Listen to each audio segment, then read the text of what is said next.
YouTube, gonna do a quick video here on this Honda pressure washer. It's a home light, 2700 psi, 2.3 gallons per minute. I got it from Home Depot a few years ago. It's probably, I don't know, it's probably like 4 years old. We use the heck out of it. We abuse this thing. We use it constantly. Obviously the shroud here for the muffler is broken off, and it's been used and abused, but I tell you, these Honda GCV160s are great engines. That's the toughest part of the whole thing here. I mean, the rest of it is just basically the frame, and then there's a Chinese vertical axial pump on the bottom. They're pretty cheap, but the reason that you would want this thing right here is because it's got this engine on it.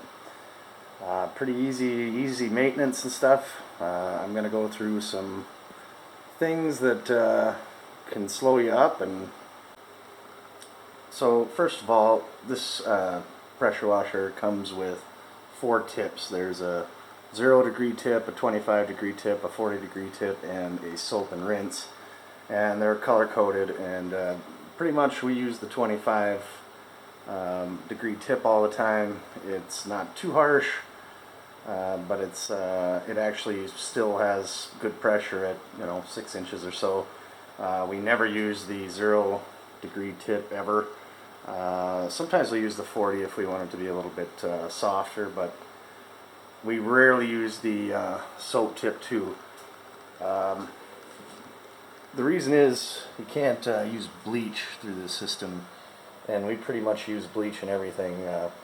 I'm a house painter, and we instead of running soap and stuff through this, we use a pump sprayer and load it with bleach and water to kill mold and mildew. So we really don't use that. But if you are having issues with no soap, it's because you're not using that blue tip. You have to use that blue tip in order to get soap to run through the system. And if you're not using that tip, there won't be any soap that comes through. There are other reasons why you wouldn't get soap. It comes out the bottom of the tank there and runs up to what's known as a chemical injector, an inline or downstream injector, and it has to be at a certain psi for that to open. There's a little spring in there and a ball, and if you're not using that blue tip, it'll have too much pressure and it won't open and suck this through. So that's there have been a few times over the course of 3 or 4 years here that we have lost pressure on this thing, and one was kind of my fault. Some of these bolts, I have a video about it, about what happened to my pump, but a couple of bolts came out and it basically ruined the pump. So it's possible that your pump has failed somehow. The other thing that might be causing you not to have pressure is this unloader valve here.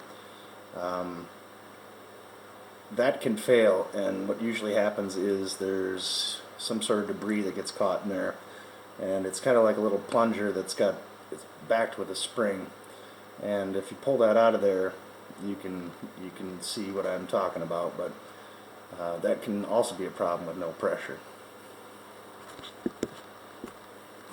Now, issues like won't start or won't keep running, or sputters or surges, or that type of problem, usually won't start or won't stay running. Obviously the 3 things you need for an engine to run are fuel, spark, and air. So basically, starting with the fuel system, in this cap,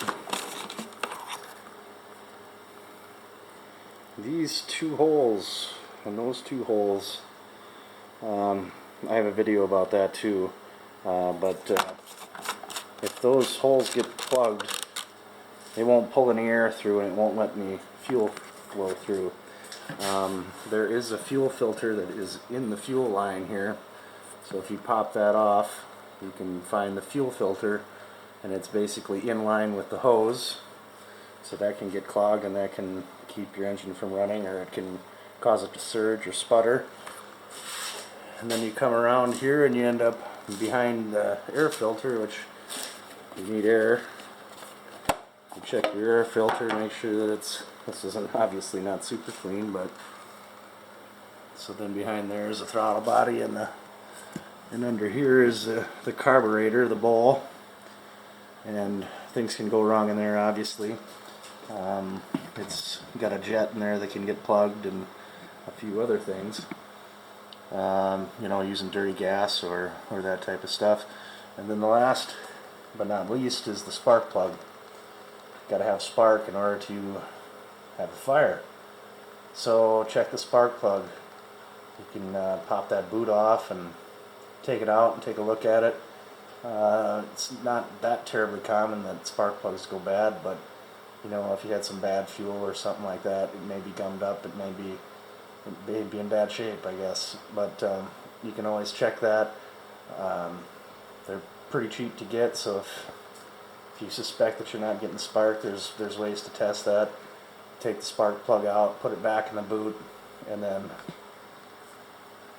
pull the cord gently and see if you're getting spark, and then go from there.